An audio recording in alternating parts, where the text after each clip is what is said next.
Textile design में colour profile क्या होना चाहिए? अब उसके बारे में डिस्कस करेंगे, एकदम प्रैक्टिकल डिस्कस करेंगे कि हमने बहुत सारा चीज़ सुना होगा कि कलर्स मैच करने के लिए मॉनिटर कैलिब्रेशन होना बहुत ज़रूरी है, नो डाउट होना ज़रूरी है और कलर प्रोफाइल भी परफेक्ट होना ज़रूरी है, नो डाउट वो भी एक्सेप्ट कर रहा है। आपको पता है कि ये जो जो भी बात है, ये ज़्यादा करके ग्राफिक डिज़ाइनिंग उन सब में होता है। रीज़न क्या है? ग्राफिक डिज़ाइन हो या बहुत सारा एडवर्टाइज़मेंट हो, उसमें क्या हो जाता है कि वो कहीं प्रिंट फॉर्मेट में नहीं निकलता। अगर प्रिंट फॉर्मेट में निकलता भी है, वो निकलता है समझ लो पेपर्स पे निकलता है, नहीं तो फ्लेक्स पे निकलता है, होर्डिंग्स पे निकलता है, वो सब जहाँ पे। लेकिन ये सब तो जितना भी है, पेपर हो गया, फ्लेक्स हो गया, होर्डिंग हो गया, इन सब पे कौन-सा कलर्स चलते हैं? या फिर सीएमवाई के, नहीं तो आरजीबी। तो वो सारा फ़ील्ड्स जो चलेगा सीएमवाई के या आरजीबी में चलता रहता है। तो इसकी वजह से क्या वो लोग मॉनिटर कैलिब्रेशन और पैंटोन ये सब नंबर साइज़ परफेक्टली चलता है और ये काम भी करता है उनके लिए। लेकिन जब हम टेक्सटाइल डिज़ाइनिंग की बात करें कि आपको क्या लगता है कि हमें कोई प्रोफ़ाइल बनाता हम कोई भी प्रोफ़ाइल में हम काम कर रहे हैं, अपना फ़ाइल रहेगा, प्रिंटिंग में जाके वो सेम प्रोफ़ाइल में प्रिंट हो रहा है? डेफ़िनिटली नहीं, वहाँ प्रोफ़ाइल अलग होता है। अ, मैं मैं श्योर हूँ कि मैं कुछ जो अभी जो बताने वाला हूँ कि बहुत सारे लोगों को नहीं पता है।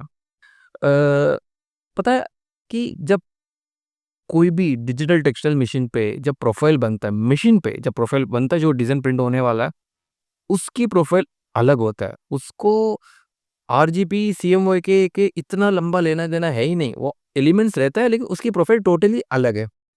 मैं समझाता हूँ क्यों अलग है। कि जैसा उसका इंक आता है, कि इंक वो आरजीबी सीएमवाई में नहीं होता।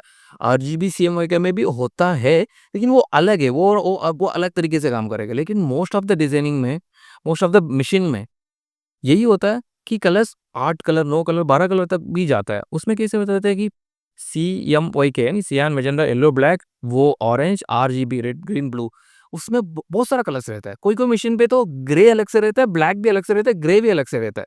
और कोई-कोई लोग ग्रे यूज़ नहीं करते हो, ब्लैक यूज़ करते हैं कि उसमें डिज़ाइन का डेप्थ अच्छी से आए।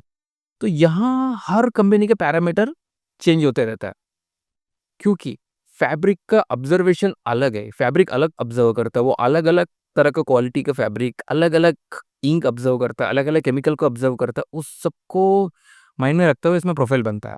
और समझ लो फैब्रिक में जो मॉनिटर में कलर दिख गया, वो फैब्रिक में आ गया, ज़रूरी नहीं हमें अच्छा लगेगा कि हमेशा ये सोच रहता है कि जब फैब्रिक में प्रिंट होने के बाद वो डिज़ाइन का लुक बहुत अच्छा है।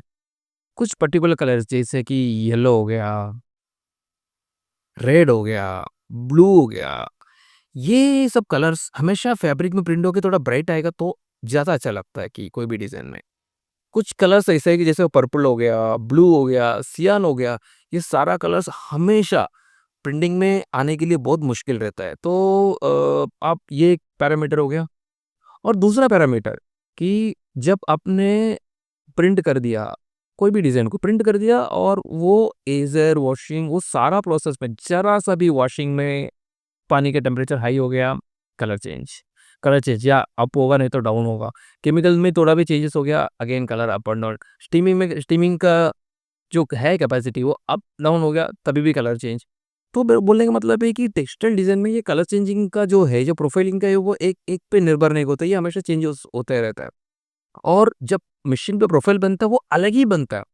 अभी समझ लो कि ऐसा कोई ज़रूरी नहीं है कि वो सीएमओ का आरजीबी का प्रोफाइल रहेगा। मशीन का प्रोफाइल टोटली अलग ही रहेगा। उसमें भी आरजीबी जैसा ऐसा वैल्यू निकलता है। अलग प्रॉपर अलग प्रोफाइल रहता है। लोग क्या करता है, मशीन में जो प्रोफाइल बनता है, उसी प्रोफाइल को फ़ोटोशॉप में इंस्टॉल कर देता है और सारा डिज़ाइन फ़ोटोशॉप में उसी हिसाब से करने लग जाता है। हमें दिखने में सही रहेगा लेकिन उसमें मशीन में जब वो प्रोफाइल करता है ना, उसमें बहुत सारा चीज़ें रिएक्टिव होता है। जैसे कि मशीन ने प्रोफाइल बना दिया, वो अपने हिसाब से कलर कर दिया। कभी भी कि कोई भी डिज़ाइन प्रिंटिंग हो गया, वो प्रिंट होने के बाद वो दिखता अलग लेकिन बाद में एज़र, वॉशिंग वो सारा प्रोसेस में कलर्स उठता है। बाद में कलर्स बूम होता है। लेकिन मशीन का प्रोफाइल कैसे रहता है कि वो कलर थोड़ा-सा डल ही बनाता है। तो हम सेम प्रोफाइल को कंप्यूटर में करके फ़ोटोशॉप में करेंगे तो रिज़ल्ट बहुत अलग दिखने वाला है। एकदम एक्सट्रीम लेवल पे डिफरेंट दिखेगा। लोग बोलते हैं दोनों सेम होना चाहिए तभी वो आता है, ऐसा होता नहीं है, मैं प्रैक्टिकली देखा हूँ, ऐसा नहीं मिलता। तो इसको बेटर ऑप्शन है कि आप कुछ भी करो, आप समझ लो कोई भी ऑप्शन पे काम करो, मशीन वो अपना प्रोफाइल में कन्वर्ट करके फिर ही प्रिंट करने वाला है, उसमें कोई चेंजेस नहीं है। तो मैं सजेस्ट करूँगा कि एसआरजीबी प्रोफाइल है, आँख बंद करके वो यूज़ करो एसआरजीबी। बहुत सारा लोग एडोब 9098 भी यूज़ करता है, वो भी यूज़ कर सकता है, लेकिन एसआरजीबी प्रोफाइल मैं लंबा समय से यूज़ करते आ रहा हूँ कि वो बहुत अच्छा काम करता है, उसमें कोई डाउट नहीं है एसआरजीबी। वो रख लो, मशीन ऑटोमेटिकली उसको जो चेंजेस करना है वो तो करेगा ही। आप वो अपना हाथ में है ही नहीं। और आपको पता है कि टेक्सटाइल डिज़ाइन में अगर जहाँ भी ये कलर का इश्यू होते रहता है, ये नेवर एंडिंग है।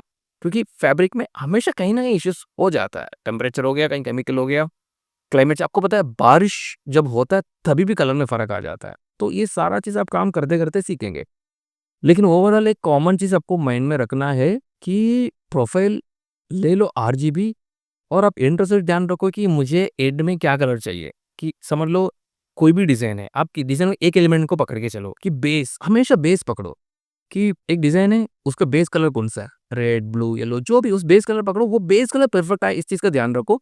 ऊपर के कलर जो चेंजेस होगा ओके, ज़्यादा फ़ोकस मत करो उसपे। जो चेंजेस वैसे भी होना है तो वो होना ही है। लेकिन ग्राउंड कलर को पकड़ के रखो तो वहाँ पे इतना प्रॉब्लम नहीं आएगा। वो मैच हो जाएगा तो ओवरऑल हर तरह से सैटिस्फैक्शन हो जाता है, क्योंकि ये प्रॉब्लम यूनिवर्सल प्रॉब्लम है।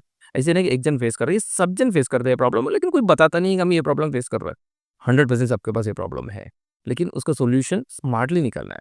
तो ये है कि उसका सॉल्यूशन आप बेस पकड़ के रहो, बेस कलर मैच कर दो। कि जैसे कि आप समझ लो सपोज़ बेस कलर आपको येलो चाहिए, हो सकता है कि आपको येलो चाहिए तो हल्का-सा ऑरेंजेस उसमें डालने से येलो आएगा, ये हो सकता है। ये इमीडिएटली आपको समझ में नहीं आएगा कि सेफ और सेट आप क्या करो, एक पैटर्न बना दो, पैटर्न प्रिंट करके ले लो, मशीन को रीड कर दो कि पैटर्न देख के समझ आ जाएगा। पैटर्न को कंप्यूटर में ओपन करो और मशीन पे भी मतलब कंप्यूटर में ओपन करो और जो प्रिंट करके अपने हाथ में ले लो।